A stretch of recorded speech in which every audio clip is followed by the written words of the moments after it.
Et salut à tous, c'est M ton kiné, bienvenue dans cette nouvelle vidéo où on va parler d'épaule et de crossfitter. Et pour ça, je suis avec Baptiste. Salut Baptiste. Salut. Qui est donc coach ici, owner même si on peut dire. Oui, je suis owner à CrossFit Castellio. Donc voilà, une box qui vient d'ouvrir. Nickel. Donc aujourd'hui, j'avais envie de vous parler de l'épaule du crossfitter. On va regarder un petit peu ensemble avec Baptiste qui a un souci, comment moi je l'aurais abordé au cabinet avec des problèmes de douleur, des problèmes de gêne, voir ce qu'on peut mettre en place et surtout comment on peut résoudre ce problème. On va tester ça. C'est parti.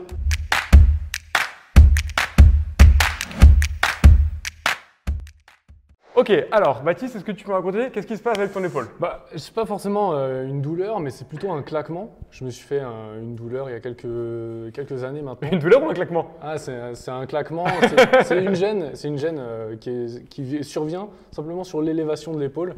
Donc à chaque fois que je viens élever l'épaule, j'ai un claquement. Je ne sais pas vraiment comment régler ça. Ouais, comment régler ça et puis surtout si ça me posera des problèmes dans le futur. Ouais, donc ça, intéressant. Au cabinet, c'est vrai qu'on a très souvent des gens qui viennent nous voir pour des douleurs, mais des fois, il n'y a pas de douleur, c'est juste une gêne, un claquement. On sait que globalement, de base, c'est pas parce qu'il y a une articulation qui craque que c'est mauvais signe, mais si elle se met à craquer du jour au lendemain et que c'est très gênant, il faut essayer de comprendre pourquoi c'est arrivé. Toi, quand tu as commencé à avoir ce claquement, est-ce qu'il y a eu un mouvement ou un geste particulier qui est apparu? Ouais, j'étais en compétition de CrossFit, yes. Sur une barre de traction en restriction d'amplitude. Donc j'avais une amplitude qui était moins large que d'habitude et à la sortie des tractions, à la sortie du WOD, je pouvais à peine lever l'épaule.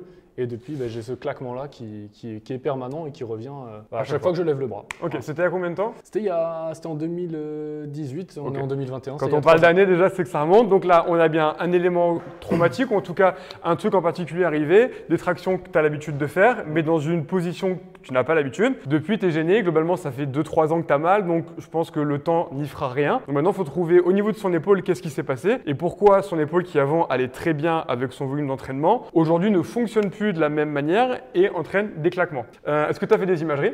Absolument pas. Donc radio, IRM, scanner, échographie, tout ça, il n'y a rien qui a été fait, nickel. Donc nous, là-dessus, c'est pas grave, on va utiliser des tests, on va regarder comment on peut ou non améliorer. Les claquements, tu les sens dans quel mouvement, dans quel geste ou dans quelle position de ton épaule? Alors, le claquement, il survient sur une élévation. Ok, donc là tu le sens. Je ne sais pas si on peut. Ok, on verra si on entend à la vidéo, refaisons 2-3, pète-toi bien l'épaule. Voilà. Nickel, ok. Ça me gêne aussi pas mal sur tout ce qui est jeté et tout ce qui est presse. Parce qu'en fait, je sens que j'ai une restriction d'amplitude sur le bras droit. Ok. Donc c'est assez embêtant. Ok. Donc là, les deux mouvements dont tu m'as parlé, élévation d'un seul coup ou pousser au-dessus de la tête, ça reste des mouvements plutôt de poussée et de flexion. Tout ce qui va être des mouvements de tirage, donc sur du rameur, sur du bent over row, des choses comme ça. Aucun problème. Ok.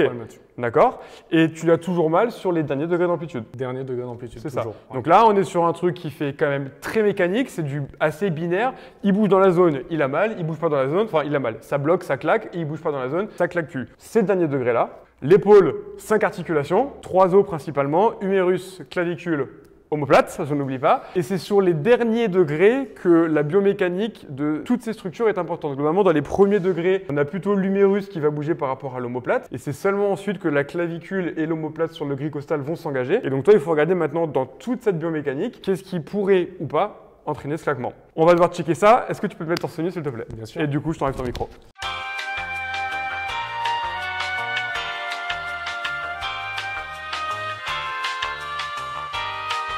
Ok, merci, crossfitter.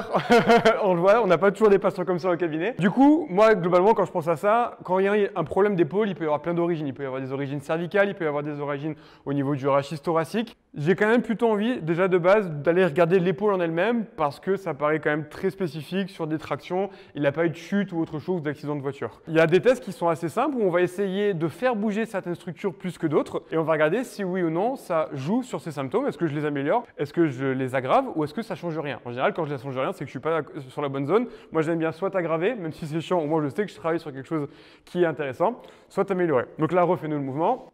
Sans t-shirt, c'est pareil. On va déjà essayer de mobiliser ta clavicule. Donc la clavicule qui est l'os ici, qui commence au niveau du sternum et qui va juste à l'acromion, donc en articulation avec l'omoplate. Elle est censée faire une rotation postérieure lorsqu'on vient lever le bras complètement. Et donc là, je vais regarder si en majorant cette rotation postérieure, je te soulage ou pas. Donc je me place ici. Désolé, mon pouce ne va pas être agréable et tu refais le même mouvement. Ça ne change que dalle. Je vais faire l'inverse. Là, je vais essayer, moi, de bloquer ta clavicule et je vais regarder si, oui ou non, j'arrive à t'améliorer. Vas-y. Pas du tout, je pense que vous le sentez. Peut-être même que c'était un peu plus sensible. C'était beaucoup plus sensible. C'était même beaucoup plus sensible. Mais en tout cas, j'ai pas réussi à l'améliorer. Donc il y a peut-être une impaction au niveau de la clavicule parce que ça change ses symptômes, mais pas dans le sens qui moi me plaise. Est-ce que tu peux te tourner s'il te plaît? Lorsqu'on fait un mouvement au niveau de l'épaule, tu peux lever dans le sens que tu veux. On a l'omoplate ici. Vas-y, lève le bras. Voilà, on le voit ici. Il vient bouger. Maintenant, je vais aider ou non son omoplate et on va regarder si ça change quelque chose à ses symptômes. Donc là, j'augmente l'amplitude de son omoplate. Vas-y. Comment tu te sens? Mais beaucoup mieux. Alors, il faut nous croire sur parole. J'espère qu'il y aura le son et que vous entendez quand ça claque. Là, globalement, ça claque vraiment plus. Il n'y a plus le claquement. Maintenant, on va faire l'inverse. Je vais bloquer ton omoplate et on va regarder est-ce que oui ou non, ça majore ton mouvement. Vas-y. Là, je retiens son omoplate. Et en tout cas, si vous n'entendez pas craquement, vous l'entendez couiner. Globalement, si je bloque son omoplate, là, on a à nouveau ce claquement. Ouais. Donc moi, à quoi ça me fait penser? C'est qu'aujourd'hui, je ne sais pas vraiment quelle est la structure qui claque au niveau de son épaule et c'est pas ce qui va le plus m'intéresser. Parce qu'il n'y a pas vraiment de douleur, donc je me dis qu'il n'y a pas de structure qui aurait été sensibilisée, qu'il faudrait faire cicatriser ou renforcer. Je me dis juste que l'épaule ne travaille pas correctement. Globalement, ce que j'ai fait, c'est que j'ai majoré ici, hop là, on tourne un tout petit peu, excuse-moi. J'ai majoré ici le mouvement de l'omoplate et donc quels sont les muscles qui font ça? Il y a un muscle particulier qui s'appelle le dentelé antérieur qui s'insère sur la partie avant de l'omoplate et qui vient ensuite se terminer sur les côtes. Et c'est quand ce muscle se contracte qui va venir tracter l'omoplate et majorer le mouvement. Lorsque je fais le rôle de ce muscle, je diminue ses symptômes. Donc là, moi, ce que j'aurais envie de te donner à faire, c'est du renforcement spécifique de ce dentelé pour faciliter le mouvement de ton omoplate et du coup limiter les claquements. Après, évidemment, il y aura plein d'autres choses à travailler et ton épaule ne sera pas l'épaule de tout le monde. C'est pas parce que vous avez une épaule qui claque qu'il faudra automatiquement renforcer votre dentelé intérieur. Mais ce que je voulais vous démontrer, c'était comment on cherche en kiné ou en tout cas dans différents types de thérapies, modifier la symptomatologie, trouver ce qu'on pourrait améliorer et du coup, on va regarder ensemble quels sont les exercices qu'on pourrait te donner à faire pour renforcer ton dentelé antérieur. Et on est reparti, cette fois avec des exercices. Un autre truc qu'on peut aussi essayer de faire pour valider ou non l'hypothèse qu'on a émise, ça va être de lui demander volontairement de surutiliser son dentelé antérieur. Donc le dentelé antérieur, on l'a vu, il a pour but de ravancer l'omoplate sur le glycosal. Donc globalement, il va lui permettre d'avancer le bras ici. Donc là, il a un peu mis du tronc, c'est pas grave. Tu me gardes cette tension de pousser ta main vers les jambes devant toi et tu vas lever le bras le plus haut possible. Là, ça donne quoi?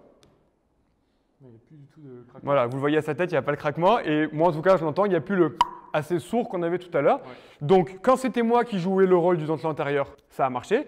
Et lorsque c'est lui qui volontairement majore cette action, c'est aussi bénéfique. Donc, globalement, ça confirme aussi l'hypothèse. Et donc, on va devoir utiliser des exercices au début analytiques, de venir pousser ici, comme on va le faire là, pour stimuler son dentelé antérieur et lui permettre de le retravailler. Et donc, en fait, ça va être des exercices où tu vas te mettre ici. J'ai mis un peu costaud, mais tu es un crossfitter, tu vas y arriver. Et tu vas venir pousser en essayant de garder ton tronc bien immobile pour ne pas travailler tes obliques, mais vraiment travailler ton dentelé. Nickel. Donc là, il fixe. Et là, il va essayer de travailler en bloquant là, seulement, exactement, son dentelé. Dentelé, ce n'est pas spécialement un muscle fort, donc le but, ça ne va pas être de mettre trop lourd et de faire du 5x5 à 80% de ton max, mais plutôt de faire des répétitions d'endurance, donc tu appelles plutôt du 15-20 répétitions sur 5-6 tours pour faire du volume et que le muscle travaille beaucoup plus. Et une fois que tu auras eu l'habitude de travailler en manière analytique, après l'idée, ça va être de réintégrer ce travail dans tes mouvements de presse, dans tous tes mouvements de poussée qui sont ceux qui te gênent le plus. Est-ce que tu as encore d'autres questions par rapport à ça? Non, merci. donc voilà, donc l'idée c'était vraiment de vous montrer un petit peu cette démarche-là, là avec un cas clinique assez facile, visuellement auditif peut-être pour ceux qui l'ont eu au micro. On cherche quelle est la cause, pas tant quelle est la structure, ce qui peut améliorer, et après on le fait en spécifique et derrière on le réintègre sur du plus dynamique, sur tes mouvements de poussée globaux. Ok, super. Écoute, merci à toi d'avoir prêté ton épaule pour ma vidéo. J'espère que ce contenu vous a plu, que vous avez trouvé ça hyper intéressant. N'hésitez pas en commentaire à me dire si vous avez des questions un peu plus spécifiques sur l'épaule de Baptiste ou Baptiste en général. On y répondra avec plaisir. Laissez un pouce bleu sous cette vidéo. N'hésitez pas à vous abonner à ma chaîne pour avoir tous les prochains contenus. À bientôt!